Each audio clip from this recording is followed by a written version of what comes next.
Hello. कैसे हो आप सभी। मैं दिनेश कुमार स्वागत करता हूं सभी प्यारे बच्चों का जीएस प्लेनेट के ऑफिशियल यूट्यूब चैनल के ऊपर। तो कैसे हो आप। आज जो हम लोग बात करने जा रहे हैं दोस्तों, वो हम बात करेंगे न्यूक्लियस की, केंद्रक की। न्यूक्लियस की डिटेल एनालिसिस करने वाले हैं, केंद्रक की डिटेल एनालिसिस करने वाले हैं। अब तक हमने सेल के बेसिक प्रोकैरियोटिक यूकैरियोटिक्स पढ़ लिया, एनिमल प्लांट सेल में डिफरेंस पढ़ लिया, सेल मेम्ब्रेन हो चुकी है, हमारी सेल वॉल हो चुकी है। अब सबसे पहला सेल ऑर्गेनेली जो आपकी न्यूक्लियस है, जो कोशिका का, उसके बारे में हम लोग पढ़ने जा रहे हैं। तो दोस्तों, जो भी बच्चे लाइव जुड़ चुके हैं, एक बार इस सेशन को शेयर करके अपने अपने दोस्तों तक पहुंचा दीजिएगा, ताकि आज की क्लास को हम बेनिफिशियल बना पाए और ज्यादा से ज्यादा बच्चों तक इस क्लास को पहुंचा पाए और मैं आपको बहुत बेहतरीन तरीके से केंद्रक के बारे में समझा पाऊं। जैसा कि आपने आज तक केंद्रक का नाम सुना था, केंद्रक न्यूक्लियस कुछ इस तरह का दिखाई देता है, इस तरह की सेम स्ट्रक्चर होती है क्या दोस्तों, न्यूक्लियस। अब कई बच्चे सोच रहे होंगे कि सर हमने तो कभी देखा ही नहीं, तो एक बार आप आराम से न्यूक्लियस को देख सकते हो। कुछ इस तरीके से न्यूक्लियस होता है, उसके अंदर न्यूक्लियोलस होता है, प्री न्यूक्लियर कंपोनेंट होता है, nuclear lamella process, paraspeckle transition site, ये सारी चीजें अभी आपके सामने आने वाली है। अभी ये डायग्राम धीरे धीरे आपको क्लियर होने वाला है आगे, जैसे जैसे हम कंटिन्यू करेंगे। तो मैं सबसे पहले शुरुआत करता हूं केंद्रक की बेसिक बात से। आपको पता है, जैसे कि हम सेल के बारे में स्टडी करते हैं, कोशिका के बारे में हम अध्ययन करते हैं, तो उसका जो अध्ययन होता है, उसकी जो स्टडी होती है, वो क्या कहलाती है, आपका साइटोलॉजी। वैसे ही आप लोग दोस्तों न्यूक्लियस के बारे में पढ़ने जा रहे हो, तो हमें ये मालूम होना चाहिए कि जो न्यूक्लियस है उसकी जो स्टडी है वो क्या कहलाएगी। तो न्यूक्लियस का जो अध्ययन होता है वो क्या कहलाता है, कैरियोलॉजी। ठीक है। देखो यहां कैरियोलॉजी आता है, एक शब्द हमने सुना होगा साइटोजेनेसिस, और एक सुना है कैरियोजेनेसिस। बोथ आर डिफरेंट भाई, दोनों के दोनों डिफरेंट है, बट दोनों के अंदर एक चीज सेम है। यहां जेनेसिस जो शब्द आता है ना, जो जेनेसिस आप लोगों ने शब्द देखा है यहां पर, ये जो जेनेसिस जो शब्द है, इस जेनेसिस का मतलब क्या होता है, डिवीजन। डिवीजन मतलब बोले तो विभाजन। अब यहां साइटो जहां शब्द मिलेगा, उस साइटो का मतलब होगा किसका विभाजन, सेल का। और कैरियो जो शब्द मिलेगा वो किसका विभाजन हो गया, न्यूक्लियस का। तो अब यहां पर जो हम ओवरऑल अगर न्यूक्लियस की बात करते हैं, तो उस न्यूक्लियस का अगर विभाजन होता है, उसको तो हम कैरियोजेनेसिस बोलेंगे, और साइटोजेनेसिस बोलेंगे, सेल का डिवीजन हो रहा हो। लेकिन हमें क्वेश्चन बनेगा कि ये न्यूक्लियस ओवरऑल क्या काम करता है। मैं एक बहुत सिंपल वे में फंक्शन बताना चाहूं। फंक्शन ऑफ न्यूक्लियस, केंद्रक का कार्य कि हेल्प इन सेल डिवीजन। अभी हम पूरी चीजें जानकारी प्राप्त करने वाले हैं, इससे पहले मैं एक लाइन में मैं आपको न्यूक्लियस की कहानी बता देता हूं कि भाई जो कोशिका का विभाजन करने का काम होता है ना, वो कौन करेगा, आपका ये केंद्रक करेगा। पूरी दुनिया में सबसे पहले अगर आपसे पूछे कि जनाब ये बताओ इसकी खोज करने वाला वैज्ञानिक कौन था, तो इसकी खोज सबसे पहले की थी रॉबर्ट ब्राउन ने। रॉबर्ट ब्राउन ने खोज करी थी। कब करी थी दोस्तों, आपसे ये भी पूछे तो कब बताओगे, 1831, 1831 ईस्वी में। किसमें की थी, जो ऑर्किड्स की जो सेल्स थी ना भाई, ऑर्किड्स की जो सेल्स होती है उनके अंदर इसमें खोज की थी। ठीक है। तो सबसे पहला पॉइंट हम लोगों का क्लियर हुआ कि जो न्यूक्लियस है, केंद्रक है, इसकी खोज कब की गई थी, सन 1831 ईस्वी में ऑर्किड्स की सेल्स के अंदर इसकी खोज कर दी गई थी। ठीक है। लेकिन स्ट्रॉसबर्गर नाम का एक वैज्ञानिक आया, उन्होंने कहा, इसके एक स्टेटमेंट दिया। स्ट्रेसबर्गर आया, मैं एक लिख देता हूं पहले तो इस महानुभाव इंसान का नाम, ये स्ट्रॉसबर्गर।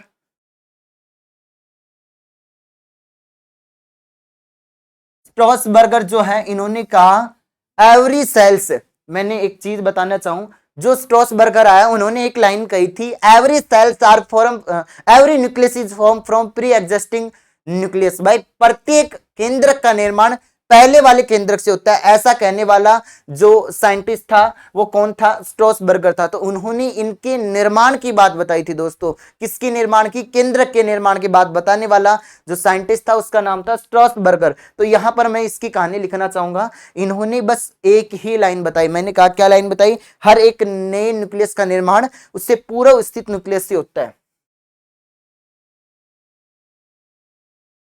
स्ट्रॉसबर्गर। अब समझने की कोशिश करना, हमने एक स्टेटमेंट पढ़ा था किसका, रुडोल्फ विर्चोव का, 1855 के अंदर वो आया था। 1855 ईस्वी में रुडोल्फ विर्चोव ने कहा था, the every new cells are form from pre existing cells, प्रत्येक नई कोशिका का निर्माण उससे पहले वाली कोशिका से होता है। मतलब उसने कहा था ओमनस सेल्युला ई सेल्युला, उसकी खुद की भाषा के अंदर स्टेटमेंट दिया था। ऐसे स्ट्रेसबर्गर ने भी स्टेटमेंट दिया था, क्या दिया था, न्यूक्लियस के बारे में दिया था कि फॉर्मेशन ऑफ न्यूक्लियस। तो यहां मैं लिख देता हूं एक लाइन में, सिंपल सी लाइन में, कि जो न्यूक्लियस होता है, न्यूक्लियस का निर्माण, 1 मिनट का समय देना भाई।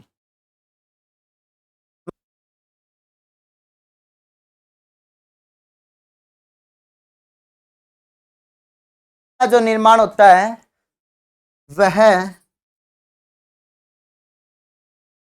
उससे पहले वाले, वाली की जगह वाले लिख दो भाई तुम लोग,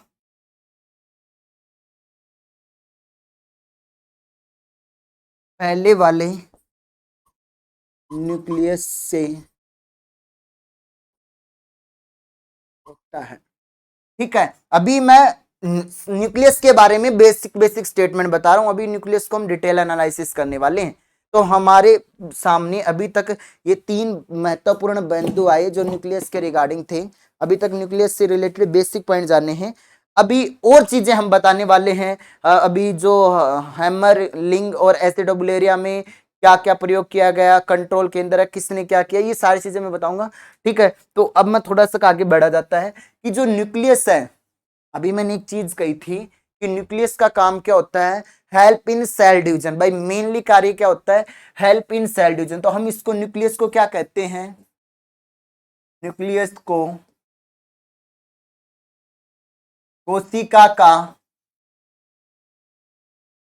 ब्रेन, ब्रेन ऑफ सेल भी कहते हैं, या CPU of cell.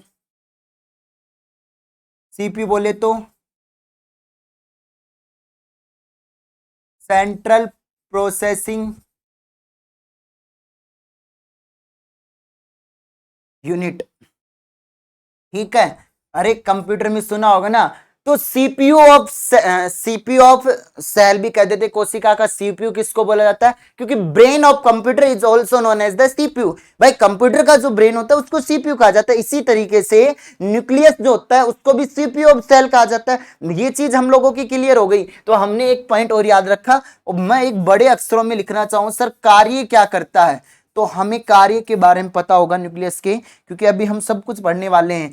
Help in cell division, help in cell division, भाई किसके अंदर हेल्प करना, कोशिका विभाजन में सहायता करना, कोशिका विभाजन में हेल्प करना।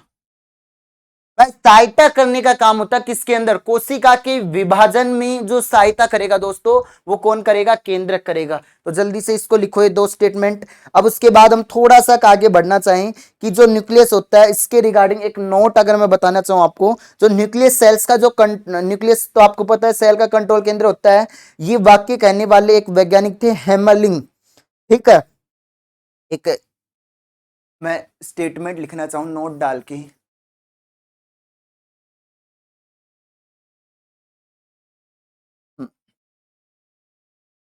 न्यूक्लियस सेल्स का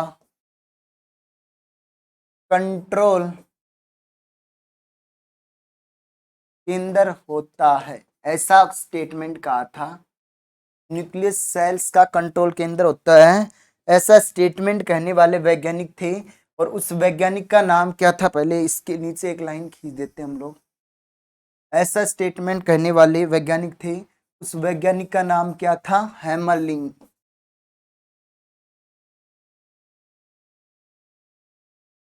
और हैमरलिंग ने ऐसा स्टेटमेंट किस सेल के बेस पे दिया था? देखो, कोई ना कोई साइंटिस्ट स्टेटमेंट देता है, वो बेसिस तो लेता होगा ना कोई ना कोई, तो किसके बेसिस पे कहा था? एक एसिटोबुलेरिया नामक एल्गी होती है उसके बेस पर।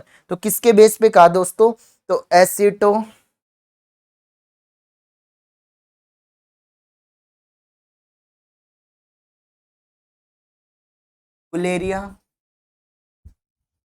एल्गी के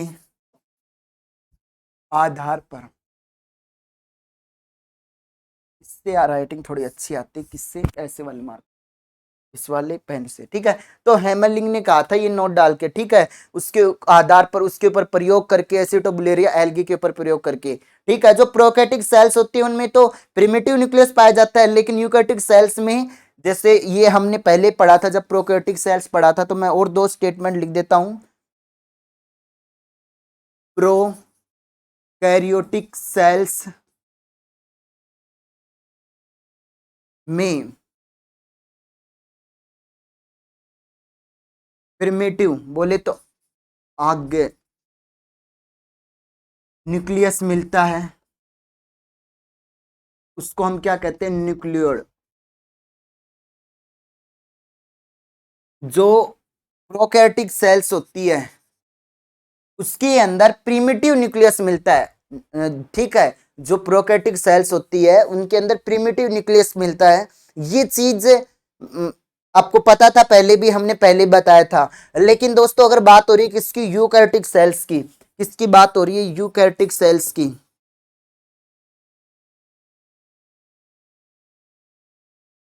यूकैरियोटिक सेल्स में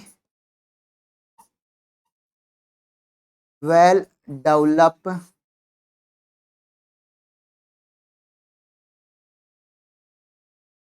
न्यूक्लियस होता है। भाई जो यूकैरियोटिक सेल्स होती है उनके अंदर वेल डेवलप न्यूक्लियस होता है, आप लोग अच्छे से याद रख सकते हो, विकसित न्यूक्लियस होता है, बट स्पष्ट न्यूक्लियस प्रेजेंट होगा। लेकिन जो प्रोकैरियोटिक असीम कोशिकाएं थी, जो जो प्रिमिटिव थी मतलब जो लेस डेवलप होती थी, उन्हीं के अंदर न्यूक्लियस जो मिलेगा वो मतलब आधा, मतलब पूरा नहीं मिलेगा, ठीक है, न्यूक्लियोइड के रूप में मिलेगा, ना कोई मेम्ब्रेन वगैरह ढंग से सुव्यवस्थित ही नहीं होता भाई न्यूक्लियस किसके अंदर? प्रोकैरियोटिक सेल्स के अंदर। अब आगे मैं अगर और थोड़ा सा आगे बढ़ना चाहूं, जो मैमल्स होते हैं ना, मैमल्स की आरबीसी व फ्लोएम की जो चालनी कोशिकाएं होती है, ट्यूब्स ऑफ फ्लोएम्स, उनके अंदर क्या होता है? केंद्रक अब्सेंट होता है। तो एक नोट डाल के मैं लिखना चाहूं, जो भी मैमल्स होते हैं मैक्सिमम, देखो एक्सेप्शन तो हर जगह मिलेंगे, मैमल्स की आरबीसी व फ्लोएम की चालनी सेल्स में, देखो मैमल्स की आरबीसी व फ्लोएम की चालनी सेल्स में न्यूक्लियस क्या होगा दोस्तों? अब्सेंट होता है। इनकी जो मैमल्स की जो आरबीसी होती है, रेड ब्लड सेल्स, लाल रक्त कोशिका, व फ्लोएम की जो चालनी कोशिकाएं होती है, उनके अंदर न्यूक्लियस क्या होगा दोस्तों? अब्सेंट होगा। बट अगर मैं बात करना चाहूं, साइंस कहती है कि अपवाद हर जगह मिलेगा, अपवाद, एक्सेप्शन इज अवेलेबल एवरीवेयर, हर जगह अपवाद आप लोगों को देखने को मिलेगा। तो अपवाद कौन है? जो कैमल और जो लामा। लामा कहां मिलता है दोस्तों? जो साउथ अमेरिका के अंदर मिलता है ये, ठीक है, हिरण के जैसे होता है। तो ऊंट और लामा की जो आरबीसी होती हैं उनके अंदर न्यूक्लियस प्रेजेंट होता है, बाकी सब के अंदर न्यूक्लियस प्रेजेंट होता है। तो अब्सेंट की अगर मैं बात करना चाहूं तो ऊंट व लामा की आरबीसी में न्यूक्लियस प्रेजेंट होता है, ठीक है दोस्तों। तो यहाँ एक्सेप्शन की अगर आप लोगों के सामने बात हो चुकी है, अपवाद मैंने आप लोगों को बता दिया है कि जो ऊंट होता है वह जो लामा होता है उनके आरबीसी में जो न्यूक्लियस होता है वो क्या होता है? प्रेजेंट होता है। तो ये चीज हमने जानी। अब जो हम न्यूक्लियस के अंदर हम जो पढ़ने जाएंगे दोस्तों, वो क्या क्या चीजें हमें पढ़नी है। हम सबसे पहले जानेंगे कि न्यूक्लियस का साइज क्या होता है, फिर उसके बाद जानेंगे न्यूक्लियस की शेप क्या होती है, क्योंकि जब तक साइज का नहीं पता चलेगा शेप के बारे में कैसे पता चलेगा। न्यूक्लियस कितने नंबर्स के होते हैं, ठीक है, नंबर न्यूक्लियस के अलग अलग कोशिकाओं के अंदर।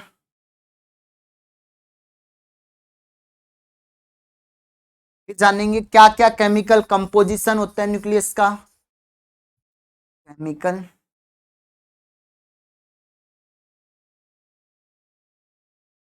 कंपोजिशन, ठीक है। उसके बाद जानेंगे कि क्या न्यूक्लियस की स्ट्रक्चर होती है, लास्ट स्ट्रक्चर ऑफ न्यूक्लियस। तो दोस्तों सबसे पहले हम लोग शुरुआत करते हैं साइज ऑफ न्यूक्लियस। न्यूक्लियस के साइज की हम बात करते हैं। तब तक आप लोग ये चीज नोट डाउन करो, मैं थोड़ा सा जल ग्रहण कर लेता हूं।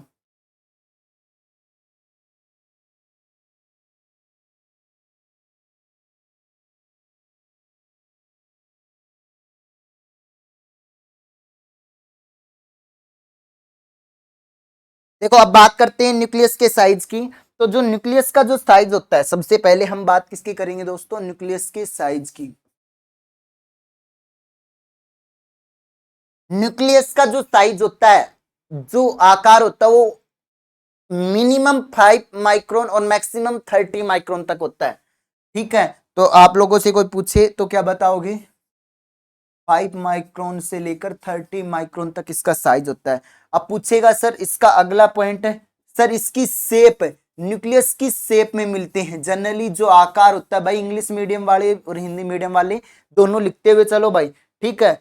अब इस तरह क्या इसकी शेप होती है, अगर मैं बात करूं तो मैक्सिमम जो न्यूक्लियस होते हैं वो राउंड होंगे या ओवल अंडाकार होंगे या इलोंगेटेड होंगे, ठीक है। कैसे होंगे, लंबवत।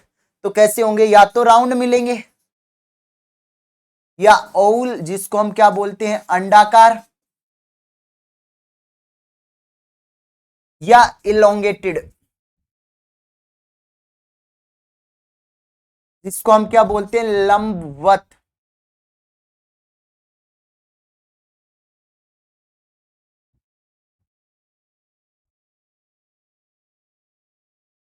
लंबवत, ठीक है।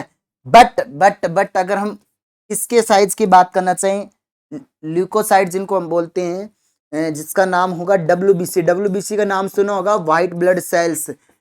व्हाइट ब्लड सेल्स का जो न्यूक्लियस होता है उसका शेप फिक्स नहीं होता है, अमीबा के जैसा तो वो होता है, लाइक अमीबा इसकी आकृति होती है, लेकिन उसका जो न्यूक्लियस होता है उसकी कोई शेप फिक्स नहीं होती। तो यहां मैं लिख सकता हूं nucleus size is not fix. भाई अगर नॉट फिक्स है तो हम एक तरीके से एक लाइन लिख सकते हैं यहाँ पे कि कैसा होता है दोस्तों, इरेगुलर, अनिश्चित।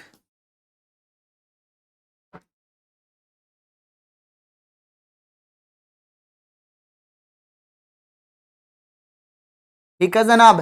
तो यहां पर ये बात होगी किसकी, डब्ल्यूबीसी के शेप की। भाई राउंड होता है, ओवल होता है, इलोंगेटेड होता है, ये सारी चीजें हम लोगों ने देखी। इसके बाद हम आगे बढ़ते हैं, नंबर ऑफ न्यूक्लियस। तो जैसे मोनोन्यूक्लिएट कंडीशन आती है तो उसके अंदर कितने न्यूक्लियस मिलेंगे, तो हम सबसे पहले बात करते हैं नंबर की। दूसरे के बाद तीसरी जो स्टेज है, नंबर्स की बात करते हैं।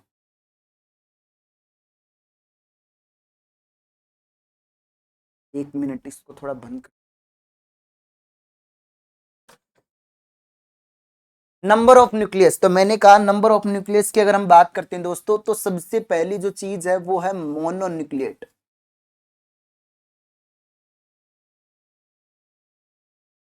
मोनोन्यूक्लिएट की अगर हम लोग बात कर रहे हैं, मोनोन्यूक्लिएट कौन से कंडीशन आ गई, मतलब एक सेल के अंदर केवल एक न्यूक्लियस हो, उसको हम क्या बोलेंगे, मोनोन्यूक्लिएट बोलेंगे भाई।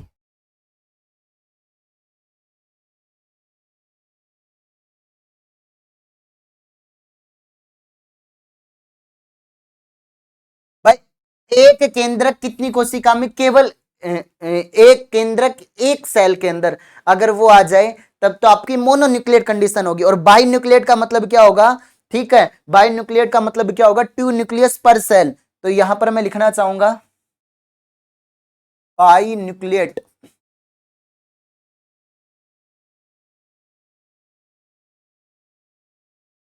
2 न्यूक्लियस एक सेल। जैसे आपने नाम सुना होगा पैरामीशियम।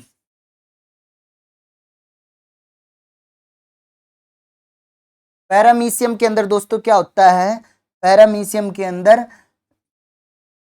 एक सेल के अंदर 2 न्यूक्लियस मिलते हैं, ठीक है। अब इसके बाद आती है कौन सी कंडीशन, पॉलीन्यूक्लिएट कंडीशन। कौन सी, पॉलीन्यूक्लिएट कंडीशन का मतलब क्या होता है, अनेक न्यूक्लियस होते हैं जिसके अंदर।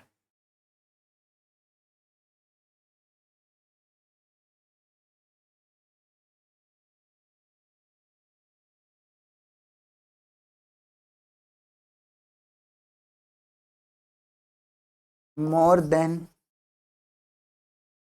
2 न्यूक्लियस। अरे बड़े सिंपल सिंपल तरीके से मैं लिखवा रहा हूँ, ये बहुत टिपिकल है न्यूक्लियस, आपको समझ में भी नहीं आता होगा, इतना टिपिकल होता है न्यूक्लियस, लेकिन हम इसको आसान बनाने की कोशिश कर रहे हैं, ठीक है। बहुत ही साधारण तरीके से पढ़ाने की कोशिश कर रहा हूँ ताकि आपको ये समझ में आए और ये डिफिकल्ट ना लगे दोस्तों, ठीक है। तो इतनी चीज आप लोगों की हो गई, तो जल्दी से नोट डाउन कर लो।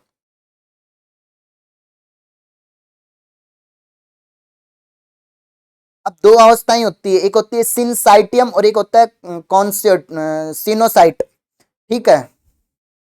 तो दो अवस्थाओं के बारे में बताता हूं। एक अवस्था होती है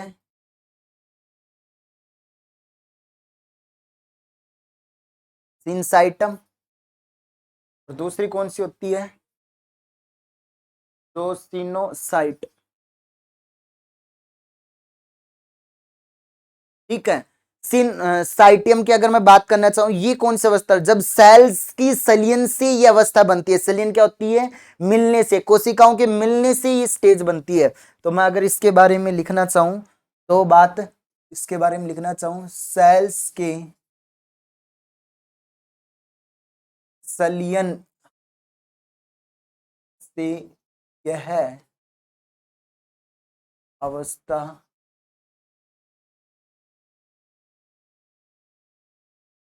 बनती है, ठीक है दोस्तों। अब इसके बाद आती है सीनोसाइट की, अगर बात करना चाहें, ये मुक्त केंद्र के विभाजन से अवस्था बनती है। जब फ्रीली न्यूक्लियस का डिवीजन होता है, then formation of this stage, ठीक है। क्या होता है,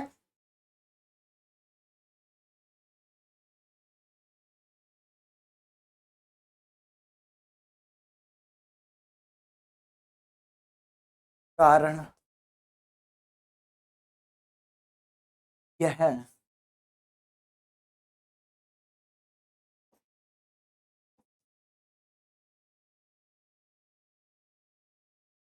फॉर्मेशन होता है भाई, फ्रीली जो केंद्रीयकरण होता है उसके कारण इस अवस्था का फॉर्मेशन होता है, इसका और इसका इसके कारण होता है। तो ये दोनों पॉइंट आप लोगों ने अच्छे से देखे, ठीक है। अब बात करते हैं केमिकल कंपोजिशन, क्या क्या केंद्रक के अंदर होता है, ठीक है। जैसे केंद्रक के अंदर अगर बात करें तो प्रोटीन भी होता है, फोस्फोलिपिड भी होता है, स्टोन व नॉन स्टोन प्रोटीन, दोनों तरह के प्रोटीन मिलेंगे भाई आपके। तो अब बात करते हैं किसकी, इसके टाइम, तो अब बात करते हैं केमिकल कंपोजिशन की।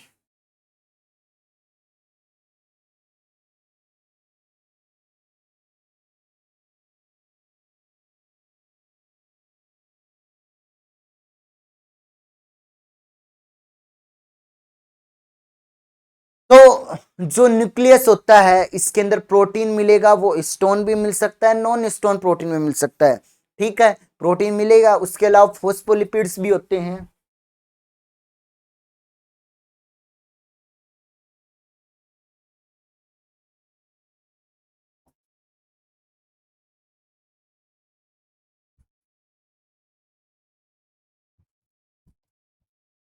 ठीक है। तो प्रोटीन की बात हो रही है भाई, प्रोटीन दोनों तरह के मैं लिख दिए, स्टोन और नॉन स्टोन, ये समझ जाना भाई, नॉन स्टोन प्रोटीन है, दिख रहा है क्या ये, नॉन स्टोन दिख रहा है भाई। उसके अलावा और क्या होता है दोस्तों, इसके अंदर फोस्फोलिपिड होते हैं,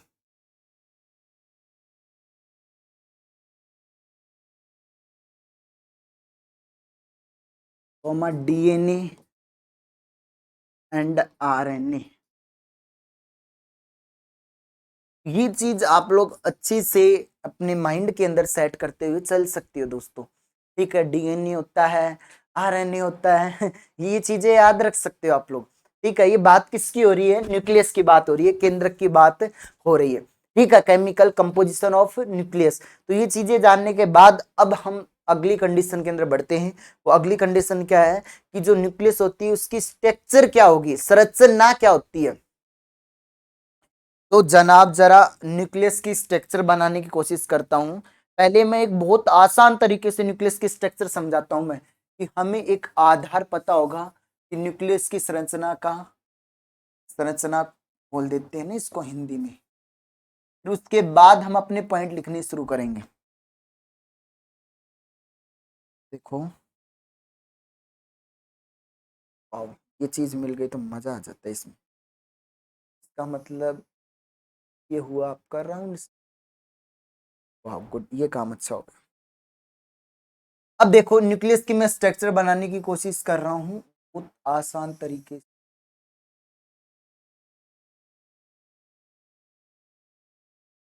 हमें ये बेसिक स्ट्रक्चर की तो नॉलेज होनी चाहिए।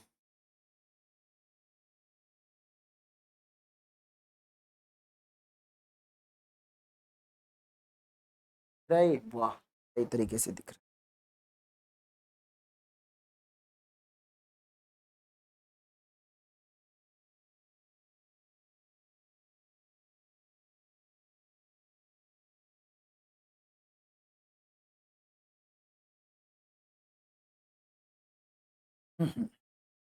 ठीक है, कुछ इस तरीके से केंद्र के अंदर अब हम जानते हैं थोड़ा सा और अंदर।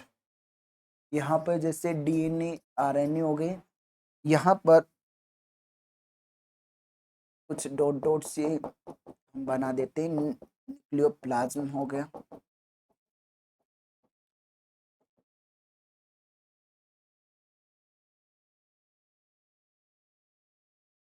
ये हो गया इसके अंदर न्यूक्लियोलस केंद्रिका। सपोज करो ये क्या है दोस्तों, केंद्रिका है। ज्यादा चीजें मैं अभी इंटर नहीं करवा पा रहा हूँ, नहीं आप लोग बड़ा कंफ्यूज हो जाओगे। तो इसके बारे में लिख देते हैं ये क्या क्या चीजें हैं। अब स्ट्रक्चर तो अपनी बन ही चुकी है। तो सबसे बाहर जो है वो क्या होती है दोस्तों, न्यूक्लियर मेम्ब्रेन,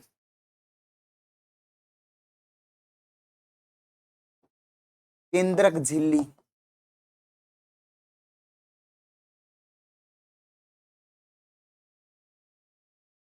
ये न्यूक्लियर मेम्ब्रेन है, यहाँ पे थोड़ा सा स्पेस है, इसके बारे में मैं बताऊंगा क्या चीज है ये सारी चीजें।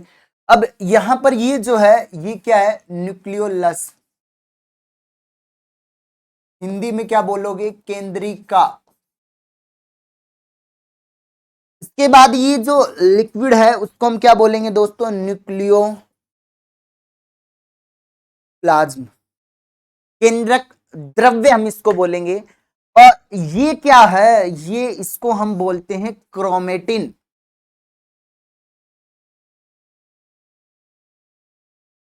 क्या बोलेंगे, क्रोमेटिन। अभी आगे भी जिक्र आएगा। इसे क्रोमेटिन नाम का जो शब्द सर्वप्रथम दिया था, क्रोमेटिन की खोज शब्द जो मान लो, वो देने वाला वैज्ञानिक कौन था मेरे प्यारे दोस्तों, उसका नाम था फ्लेमिंगो। कौन था, फ्लेमिंगो। ये अपने आप ही साफ हो जाता है, ये क्या चक्कर है, खत्म। जादू ही है क्या ये अपने उसी पे चलते हैं भाई।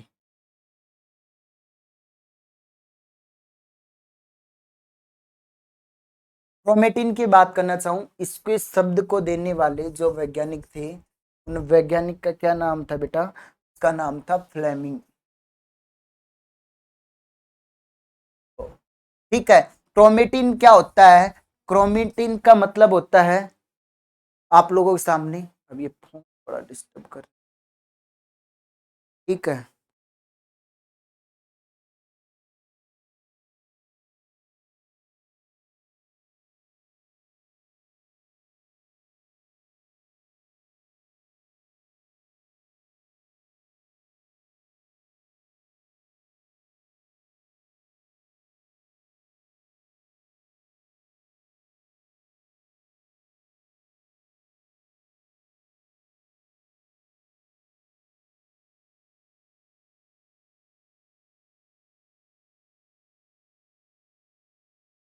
ठीक है, क्रोमेटिन की अगर बात करना चाह रहे हैं हम लोग, क्रोमेटिन की अगर मैं बात करना चाहें तो क्रोमेटिन की अगर मैं बात करूं तो दोस्तों क्रोमेटिन के बारे में हम जानते हैं, कहाँ पे थे हम, हाँ, क्रोमेटिन क्या होता है, DNA plus stone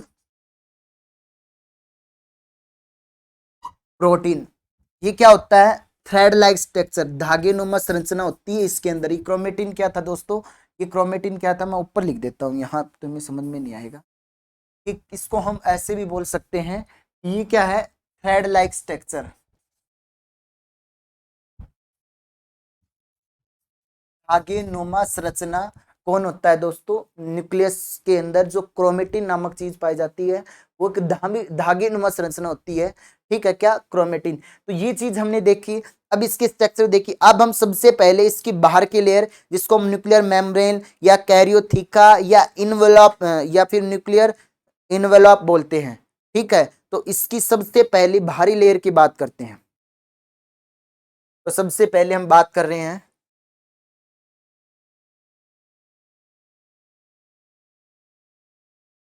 nuclear membrane या कैरियोथिका, या फिर बोले तो न्यूक्लियर मेम्ब्रेन के अलावा हम लोग इसको और किस नाम से जानते हैं, न्यूक्लियर एनवलप भी बोल देते हैं मेम्ब्रेन की जगह।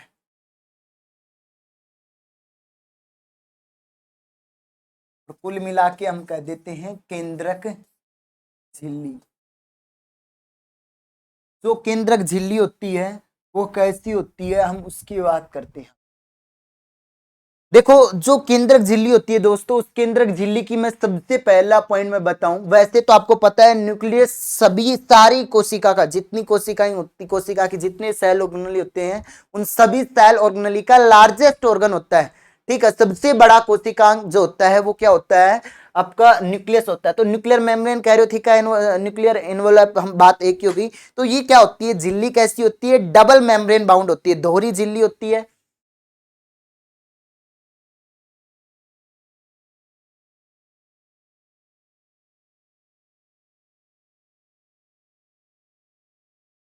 दोहरी झिल्ली,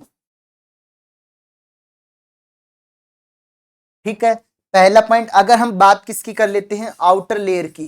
जो आउटर लेयर होती है, बाहरी झिल्ली होती है किसकी, न्यूक्लियस की।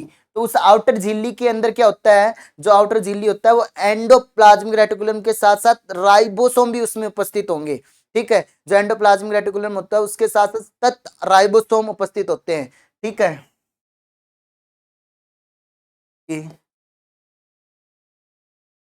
अब बहुत से बच्चों को ईआर नहीं पता। ईआर एक हम पर्टिकुलर टॉपिक पढ़ेंगे जिसको हम अंतःपदरवी जालिका बोलते हैं। Endoplasmic reticulum is of two types, SER smooth endoplasmic reticulum and RER rough endoplasmic reticulum, सब के जिसको हम कोशिका का कंकाल बोलते हैं। ईआर को कोशिका का जो कंकाल बोले, तो कोशिका को पर्टिकुलर शेप में रखने का काम कौन करता है दोस्तों, ईआर करता है। तो हम आगे पढ़ेंगे इसके बाद। तो ईआर के साथ साथ सत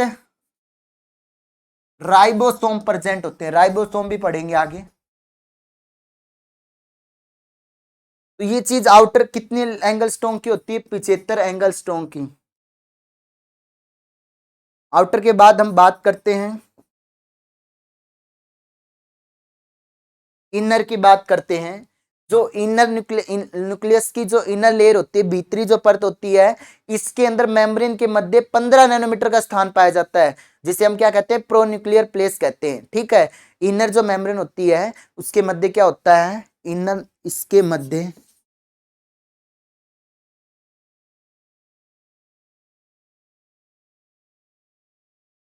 इसके मध्य 15 नैनोमीटर का स्पेस पाया जाता है,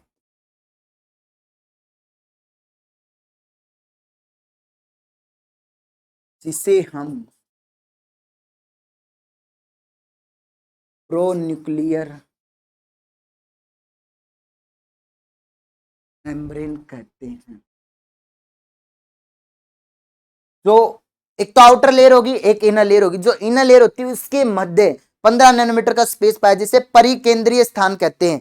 ठीक है, न्यूक्लियर मेम्ब्रेन में स्थान स्थान पर छिद्र उपस्थित होते हैं, जिनको हम क्या कहते हैं, न्यूक्लियर पोर्स कहते हैं। अभी नहीं देखा था क्या आप लोगों ने, स्थान स्थान पर छिद्र जो हो रहे थे इनको हम क्या कहते हैं, न्यूक्लियर पोर्स बोलते हैं। तो हम स्थान स्थान पर अगर आप लोग और भी लिखना चाहो तो ये क्या है, न्यूक्लियर पोर। पोर का मतलब ये आ गया क्या, छिद्र। तो स्थान स्थान पे जो स्थान मिलता है, उपस्थित होता है, उसको हम किस नाम से जानते हैं, न्यूक्लियर पोर के नाम से जानते हैं। 10 नैनोमीटर से लेकर 100 नैनोमीटर तक ये हो सकते हैं।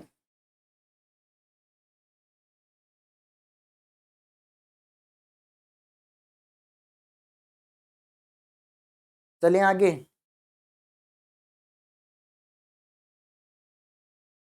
अब आगे बढ़ना चाहें, न्यूक्लियस पोर्स पर न्यूक्लियो, मैं लिख देता हूं पहले, न्यूक्लियर मेम्ब्रेन में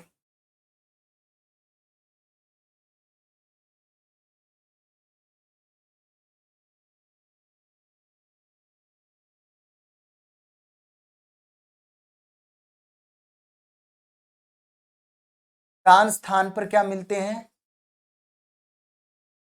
पोर्स प्रेजेंट होते हैं। भाई न्यूक्लियर मेम्ब्रेन में जो स्थान स्थान पे पोर्स प्रेजेंट होते हैं, उनको हम किस नाम से जानते हैं, न्यूक्लियर पोर्स के नाम से जानते हैं, जो 10 नैनोमीटर से होकर 100 नैनोमीटर तक होते हैं। ठीक है दोस्तों, तो ये चीज हम लोगों ने जानी। इसके बाद हम थोड़ा सा हम आगे बढ़ना चाहिए, जैसे ये हमारे पॉइंट क्लियर हो गया कि न्यूक्लियर मेम्ब्रेन के अंदर ये चीज प्रेजेंट होती है। उसके बाद कुछ नहीं करना, न्यूक्लियर मेम्ब्रेन के बाद हम बात करते हैं जो न्यूक्लियर स्पोर्स होते हैं, उन पर न्यूक्लियोप्लाज्मिन प्रोटीन से बने प्लग प्रेजेंट होते हैं, जिसको हम एनालस या ब्लग भी कहते हैं, ब्लब कहते हैं। ठीक है, तो जैसे न्यूक्लियर स्पोर्स पर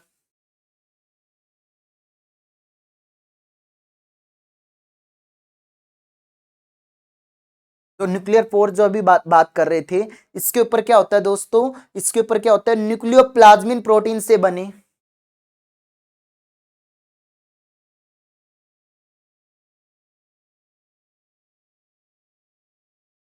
से बने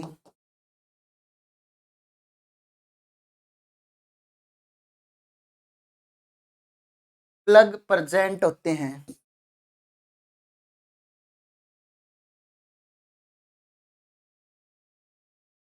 इन्हें एनालस या बल्ब के नाम से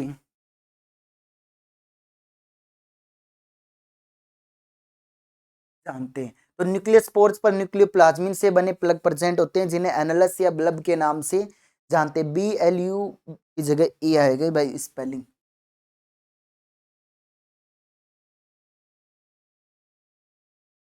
ये चीज हो गई। अब इसके बाद न्यूक्लियस पोर, न्यूक्लियर पोर प्लस एनालस, इनको हम एक साथ क्या बोलते हैं, पोर कॉम्प्लेक्स के नाम से जानते हैं।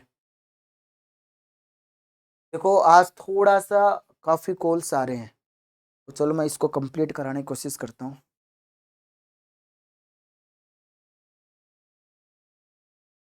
न्यूक्लियस पोर्स प्लस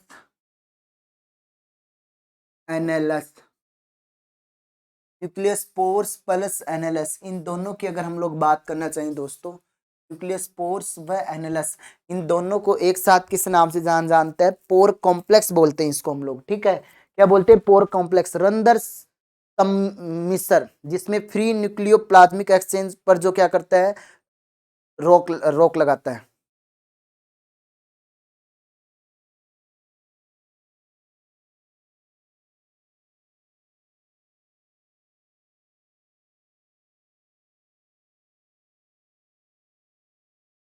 इस सर को कैसे लिखते हैं,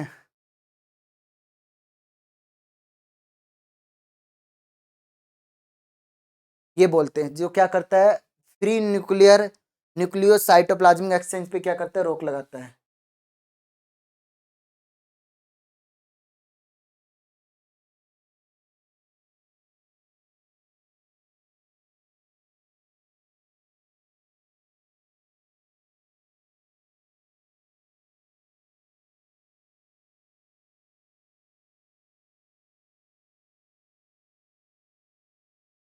ठीक है, ये चीज आप लोग अच्छे से पढ़ सकते हो।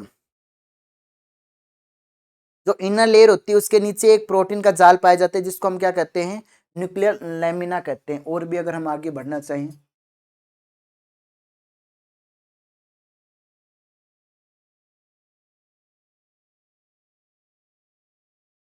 तो इनर लेयर होती है उसके नीचे क्या होता है,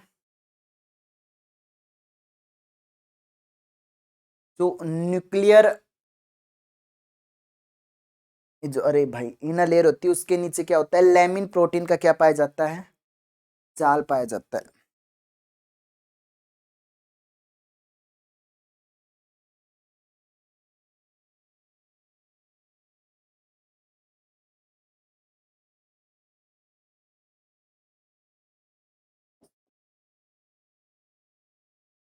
इसे किस नाम से जानते हैं दोस्तों, तो इसको हम न्यूक्लियर लेमिना कहते हैं। क्या कहते हैं, न्यूक्लियर लेमिना कहते हैं।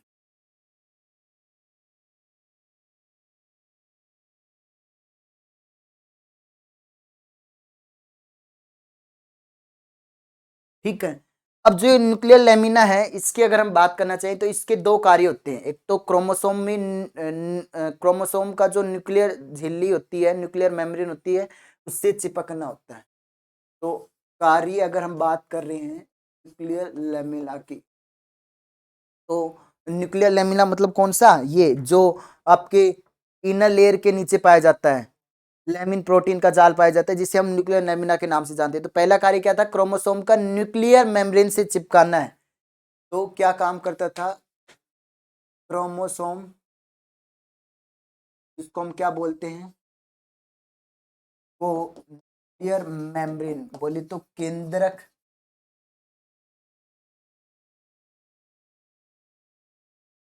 झिल्ली से चिपकना है, चिपकना या चिपकाना कुल मिलाकर चिपकाना होता है। और जो न्यूक्लियर मेम्ब्रेन होती है उसकी ग्रोथ में हेल्प करना।